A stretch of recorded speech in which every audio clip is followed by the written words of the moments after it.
నమస్తే. నేను doctor Rajyalakshmi, ayurvedic general physician, Ayurkalpa, Kondapur. So ఈరోజు మనం ఒక బర్నింగ్ ఇష్యూ అంటే ఎక్కువ మంది ఇబ్బంది పడే గౌటీ ఆర్థరైటిస్ గురించి మాట్లాడుకుందాం. సో చాలామంది అన్ని రకాల మోకాల నొప్పులు అండ్ స్మాలర్ జాయింట్ పెయిన్స్ ఇవన్నీ ఫేస్ చేసే ఉంటారు వాళ్ళ జీవిత కాలంలో ఎప్పుడో ఒకసారి. సో వాటికన్నిటికంటే కొంచెం డిఫరెంట్గా ఉండే ఆర్థరైటిస్ ఈ గౌటీ ఆర్థరైటిస్ అన్నమాట. సో ఈ గౌటీ ఆర్థరైటిస్ అంటే ఏంటంటే ముఖ్యంగా ఇది ఎలా స్టార్ట్ అవుతుందంటే ఒక బిగ్ టో అంటే మన కాలి బొటన్ వేల్లో ఫస్ట్ స్టార్ట్ అవుతుంది. సో ఆన్సెట్ ఈస్ వెరీ సడన్గా మనకి మన బొటన్ వేల్లో నొప్పి వస్తుందన్నమాట. నొప్పి, వాపు, ఎరుపుదనం, కొంతమందికి ఎర్రగా కూడా అవుతుందన్నమాట. సో ఆ ఎరుపుదనంతో పాటు బర్నింగ్ సెన్సేషన్ ఉంటుంది, మంట ఉంటుంది అనమాట. సో ఇలా స్టార్ట్ అవుతుంది ఈ గౌటీ ఆర్థరైటిస్. దాంతోపాటు స్మాలర్ జాయింట్స్ అంటే చిన్న చిన్న జాయింట్స్లో అంటే ఆ జాయింట్స్లో కూడా మనకి నొప్పి, వాపు అనేది స్టార్ట్ అవుతుంది అనమాట. తర్వాత స్లోగా మన మడమ దగ్గర అంటే యాంకిల్ జాయింట్స్లో, నీ జాయింట్స్లో కూడా ఈ గౌటీ ఆర్థరైటిస్ వచ్చే అవకాశం ఉందన్నమాట. సో ముఖ్యంగా నొప్పి, వాపులతో పాటు మంట అనేది ఎక్కువగా ఉంటుంది గౌటీ ఆర్థరైటిస్లో. సో మనం ఎలా తెలుసుకోవాలి మనకి అంటే ఏదైనా జాయింట్ పెయిన్ వచ్చినప్పుడు అది గౌటీ ఆర్థరైటిసా, రుమటాయిడ్ ఆర్థరైటిసా, లేకపోతే మన డీజనరేటివ్ ఆస్టియో ఆర్థరైటిసా, ఫస్ట్ మనం డిఫరెన్షియేట్ చేసుకోవాలన్నమాట. చేసుకున్న తర్వాతనే మనం ట్రీట్మెంట్ అనేది స్టార్ట్ చేసుకోవచ్చు. సో మనకి గౌటీ ఆర్థరైటిస్ మనం సింపుల్ బ్లడ్ టెస్ట్లో మనకి యూరిక్ యాసిడ్ లెవెల్స్ అనేటివి ఎలివేట్ అయి ఉంటాయి అన్నమాట.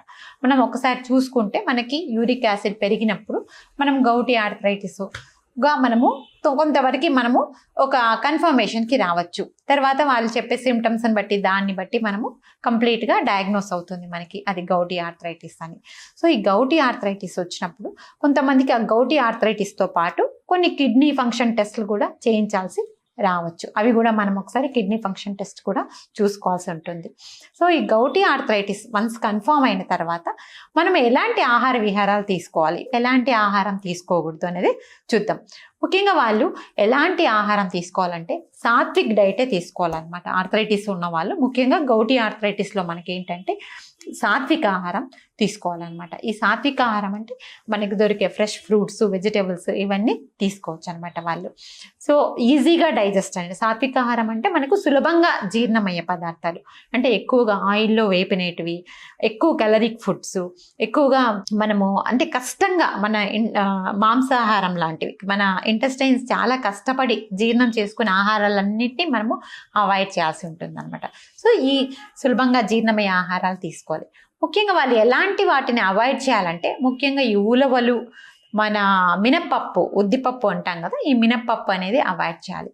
చెరుకుకు సంబంధించిన ప్రోడక్ట్స్ అంటే మనకి షుగర్ కానీ, జాగరీ కానీ ఇలాంటివి అవాయిడ్ చేయాల్సి ఉంటుంది అనమాట. సో నెక్స్ట్ వచ్చి కర్డ్ అంటే మన పెరుగు కూడా వీళ్ళు అవాయిడ్ చేయాలన్నమాట. సో ఇవన్నీ అవాయిడ్ చేయాల్సిన ఆహార పదార్థాలు. సో ఆయుర్వేదంలో వాతరక్తం కింద కన్సిడర్ చేస్తామన్నమాట మనము ఈ గౌటీ ఆర్థరైటిస్ని. వాతరక్తం అనే వ్యాధికి ఈ గౌటీ ఆర్థరైటిస్ లక్షణాలు చాలా దగ్గరగా ఉంటాయి ఆయుర్వేదంలో చెప్పబడిన వాతరక్తానికి. సో ఆయుర్వేదంలో ఈ వాతరక్తానికి ఈ ఫుడ్ రెస్ట్రిక్షన్స్ పెట్టారనమాట. సో స్పైసీగా ఉండే ఆహార పదార్థాలు ఇవన్నీ మనము అవాయిడ్ చేయాల్సి ఉంటుంది అనమాట.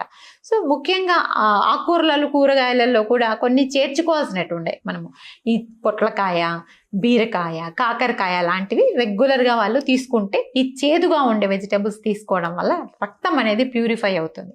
సో ప్యూరిఫై అవ్వడం వల్ల ఈ వాతరక్తం అనే డిసీజ్ కాబట్టి ఇది వాతరక్తంలో రక్తం అనేది కూడా మనకి కొంత ఇంప్యూర్ అవుతుంది. సో ఈ రక్తాన్ని క్లియర్ చేసే గుణము మనకి తిక్త రసానికి అంటే ఈ చేదుగా ఉండే కూరగాయలకు ఆ గుణం ఉంది కాబట్టి మనం తిక్తంగా అంటే చేదుగా ఉండే కూరగాయలు మనము ఇంక్లూడ్ చేసుకోవాల్సి ఉంటుంది.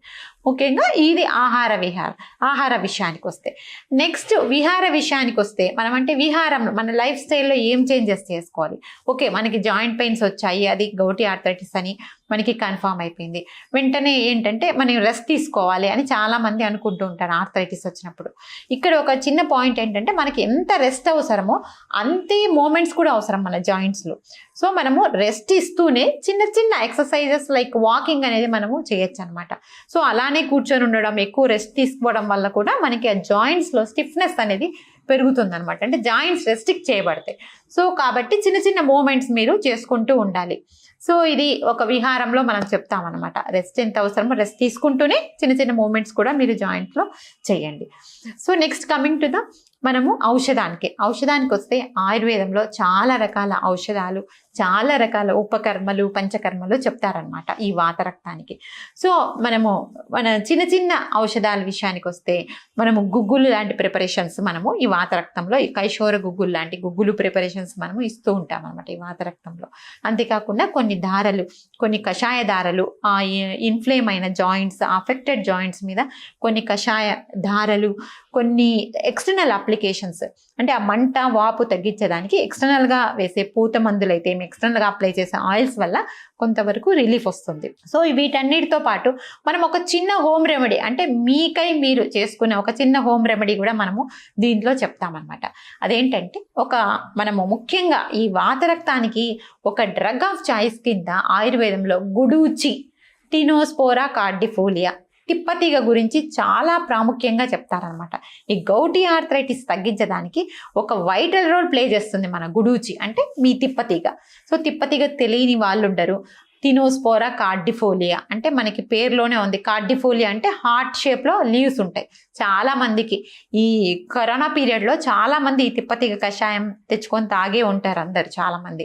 సో ఈ తిప్పతీగ అనేది గౌటీ ఆర్థరైటిస్ తగ్గించడంలో ఒక ముఖ్యమైన పాత్ర పోషిస్తుంది. సో కాబట్టి మీరు ఈ తిప్పతీగ మీకు ఫ్రెష్గా దొరికిన మీరు కషాయం రూపంలో ఒక 30 to 45 days తాగినా మంచిదే. లేకపోతే నేను చెప్పే ఈ చిన్న హౌస్ హోల్డ్ రెమెడీని మీరు ఇంట్లోనే ప్రిపేర్ చేసుకొని తీసుకున్నా కూడా చాలా వరకు ఈ నొప్పి తగ్గే అవకాశం ఉంది. అదేంటంటే మీరు ఎనీ ఆయుర్వేదిక్ స్టోర్స్లో దొరికే ఔషధాలు ఇవి చాలా చిన్నవి, మీకు ఈజీగా దొరుకుతాయి. ఫస్ట్ తిప్పతీగ అంటే మన గుడూచి చూర్ణాన్ని ఒక 10 గ్రాములు తీసుకోండి. గుడూచి చూర్ణం అంటే మనకి స్టోర్స్లో దొరుకుతుంది. సో గుడూచి చూర్ణము ఒక 10 గ్రాములు లేకపోతే ఒక 50 grams తీసుకోండి గుడూచి చూర్ణాన్ని. సో గుడూచి చూర్ణం తర్వాత ఎస్టి మధు చూర్ణము, ఎస్టి మధు అని మనకి బయట దొరుకుతుంది, అతి మధురము అంటాం. సో ఈ ఎస్టి మధు చూర్ణాన్ని ఒక 50 గ్రాములు తీసుకోండి. నెక్స్ట్ వచ్చి మీకు ఇంట్లో దొరికే శుంఠి చూర్ణాన్ని ఒక 50 గ్రాములు తీసుకోండి. సో శుంఠి ఎప్పుడు మనం చెప్తుంటాము పెయిన్ తగ్గిస్తుంది, వాపు తగ్గిస్తుంది. బెస్ట్ యాంటీ ఇన్ఫ్లమేటరీ హెర్బ్గా మనము శుంఠికి ఫస్ట్ ప్లేస్ ఇస్తామన్నమాట ఆయుర్వేదంలో. సో శుంఠి చూర్ణాన్ని కూడా ఒక 50 గ్రాములు తీసుకోండి. ఇంకొకటి లాస్ట్ ఏంటంటే కటుకి అని మనకి ఒక హెర్బ్ దొరుకుతుంది. కట్టుక రోహిణి అంటాం అనమాట. ప్రికోరైజా కుర్రా అంటారు దీన్ని.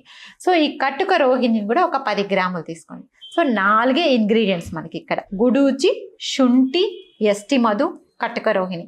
ఈ 4 ఇంగ్రీడియంట్స్ సమభాగాలుగా తీసుకోండి. మీరు సమభాగాలుగా తీసుకున్న తర్వాత రోజు 2 నుంచి 3 గ్రాముల వరకు ఈ పౌడర్ని కొంచెం తేనెతో కలిపి రెగ్యులర్గా భోజనం తర్వాత ఉదయం ఒకసారి, నైట్ ఒకసారి ఇలా రెగ్యులర్గా తీసుకోవడం వల్ల చాలా వరకు ఈ నొప్పి తగ్గే అవకాశం ఉందన్నమాట. సో ఈ నొప్పితో బాధపడే వాళ్ళు కంపల్సరీ ఈ 4 ద్రవ్యాలతో చేసిన ఈ సింపుల్ పాలీహెర్బల్ కాంబినేషన్ ఖచ్చితంగా మీరు ఫాలో అవ్వండి.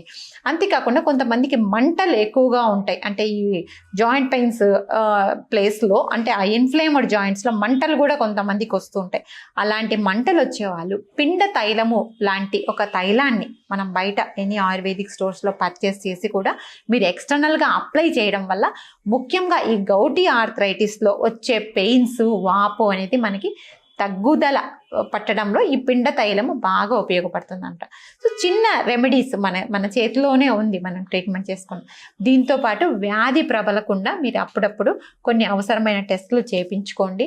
దాంతోపాటు కొంతమందికి ముఖ్యంగా ఈ యూరిక్ యాసిడ్ ఎలివేటెడ్గా ఉండే వాళ్ళలో కొంతమందికి hyper tension, diabetes, cardiovascular disease ఇవి కూడా కొంత అసోసియేట్ అయి ఉంటాయి అనమాట. అంటే అవి కూడా ఉంటాయి. అవి కూడా మీరు ఒకసారి మానిటర్ చేసుకుంటూ జనరల్గా ఒక సింపుల్ హౌస్ హోల్డ్ రెమెడీగా ఇది మీరు ఫాలో అవ్వచ్చు. ఇంతకు మించి మీకు ఎక్కువగా సివియర్గా ఉంటే మీకు ప్రాబ్లము, మీరు ఎనీ ఆయుర్వేదిక్ డాక్టర్ని కన్సల్ట్ అవుతే, క్వాలిఫైడ్ ఆయుర్వేదిక్ డాక్టర్ని, వాళ్ళు మీకు అకార్డింగ్లీ కొన్ని చికిత్సలు అయితే ఏంటి కొన్ని ఔషధాలు అంటే క్రానిక్గా ఉన్నప్పుడు, సివియర్గా ఉన్నప్పుడు అటాక్, అలాంటప్పుడు మీరు కంపల్సరీ వైద్యుని అయితే సంప్రదించండి.